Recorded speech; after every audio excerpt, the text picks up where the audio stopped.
Welcome, folks. Glad to have you with us. Glad to be with you. We are wrapping up this this program today on the Constitution with Roger Pilon.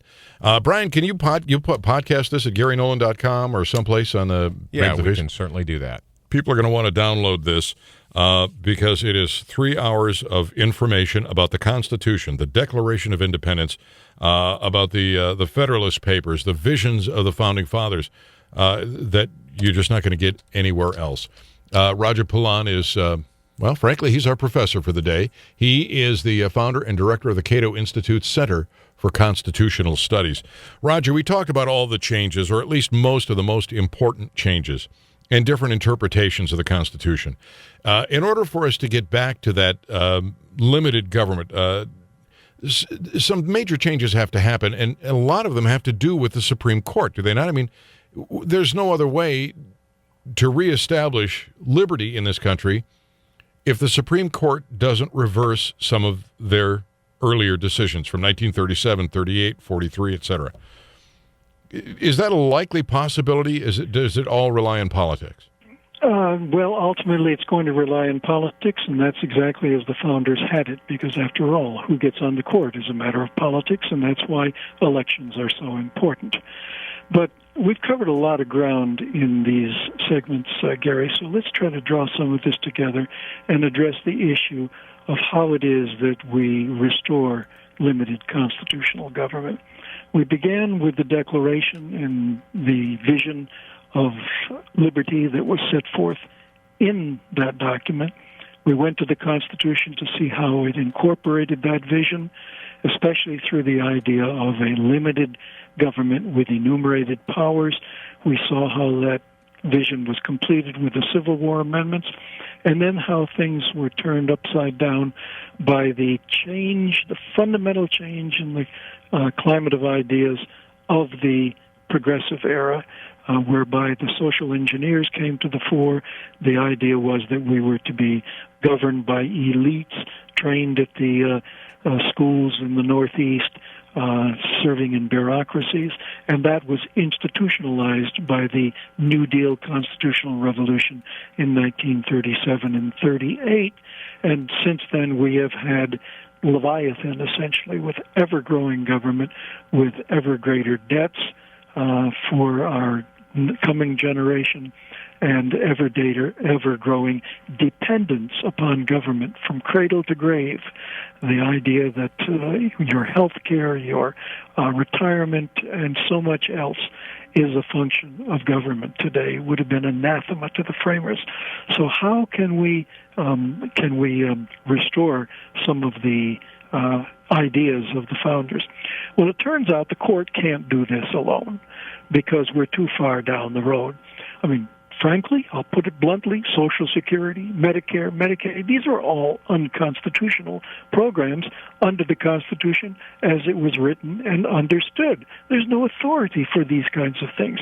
Government involvement, federal government involvement in education, look through the Constitution from beginning to end, you won't find the word education.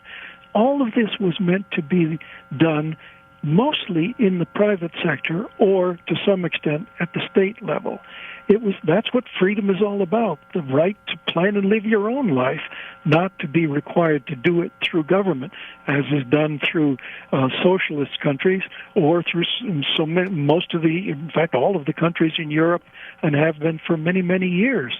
And so the court cannot roll this back itself. It couldn't tomorrow say Social Security is unconstitutional because too many people are today dependent on it.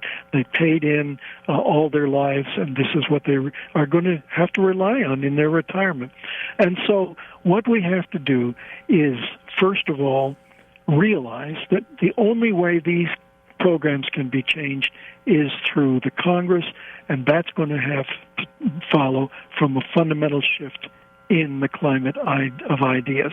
We've got to stop thinking of government as the solution to all of our problems. It is indeed the solution to very few of our problems. And we're going to be forced to do that because the direction we're going makes it crystal clear when you look at the debt that is as far as the eye can see and the deficits that we pile up each year. 40% of what we spend, we borrow. We cannot go down this road for much longer. We'll be in the position of Greece or some of the other southern European countries that are today looking at the abyss. And so it's going to force us to do this. For example, this was what George W. Bush was trying to do back after he got reelected. Social Security system changed so that if you're, say, 50 years or older, you can count on Social Security, but if you're younger, you will have the option to stay in the system or to get yourself a private plan. And believe me, you will do far better with a private plan than you will under the Social Security system. This is a system that, when it began, had 16 people paying in for every single retiree. We're down now to fewer than 3 people paying in for every retiree. That's one of the reasons that young people are so upset about it. They realize they're not going to get anything. They realize that when it gets down to 2 people, the system will simply collapse.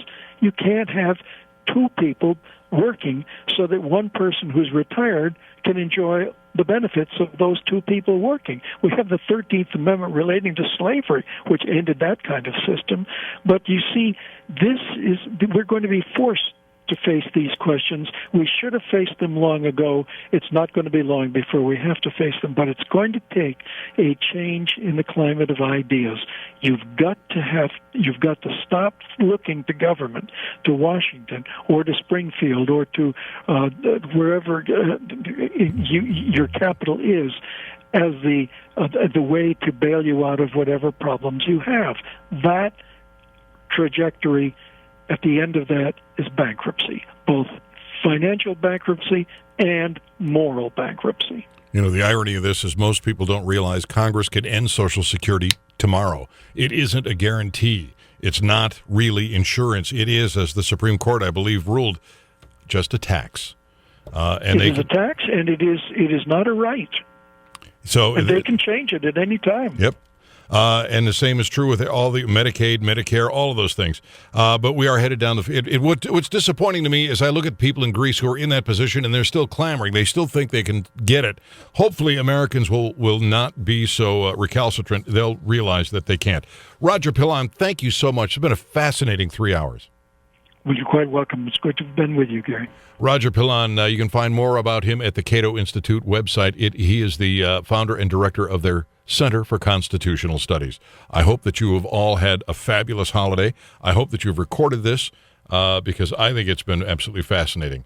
All right, with that in mind, ladies and gentlemen, whatever it is in life that you want, go out and get it. Don't wait for the government to drop it in your lap. You make it happen. You seize the day. Carpe diem. Gwen, baby, honey, I'm coming home.